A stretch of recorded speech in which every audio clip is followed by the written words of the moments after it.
Hello everyone, it's still the rainy season is on and let's make this delicious snack that will be perfect with our tea time, and it can be served with chutney or you can serve with tea. So welcome to Sanam's kitchen.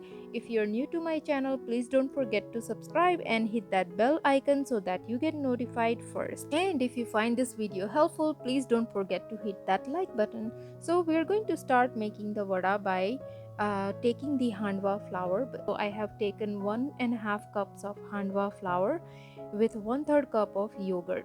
Yogurt, if it's a little sour, then it will be great. Now we are going to add just a little water. We want to soak the flour just enough. Don't make it too watery yet. Now we are going to cover it and let it sit for 6 hours or overnight.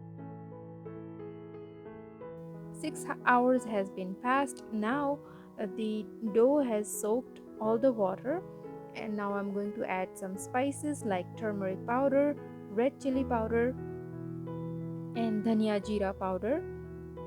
Also I'm going to add some sesame seeds, and then I'm going to add coriander seeds and fennel seeds, which I have slightly crushed, and then 2 to 3 tablespoons of kasuri methi, that is dried fenugreek leaves, which I'm going to crush between my palms and add it to it. It gives tons of flavor. Also I have some fresh fenugreek leaves which I have washed and chopped. I'm going to add that, and with that goes some fresh coriander and some salt to taste. Now I'm going to mix everything well, and I'm going to add just a little water so that it can get dough type consistency. So I'm just adding few tablespoons of water at a time.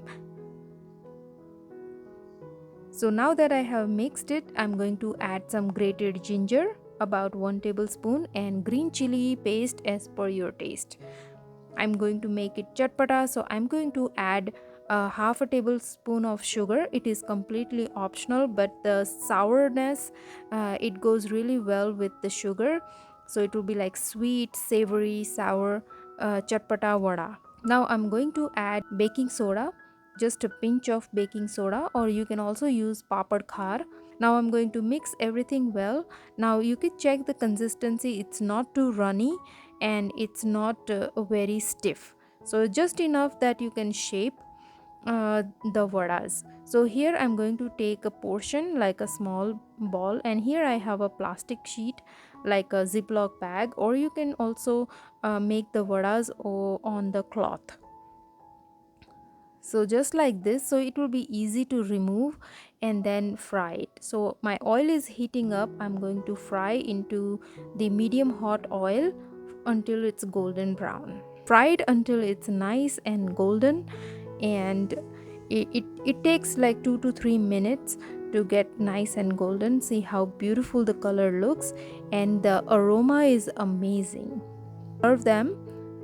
Really delicious. It has a flavor of fresh fenugreek as well as fresh coriander, and it adds tons of flavor. It is really tasty. Once you start eating, you can't stop it. I'm serving this with some plain yogurt, which I have sprinkled some masala on it, and it is really tasty, especially in this rainy season. So try this today and let me know in the comment box below. I have added the written recipe in the description box, so please check it out, and I'll see you next time with another simple recipe. Till then, bye bye, stay safe.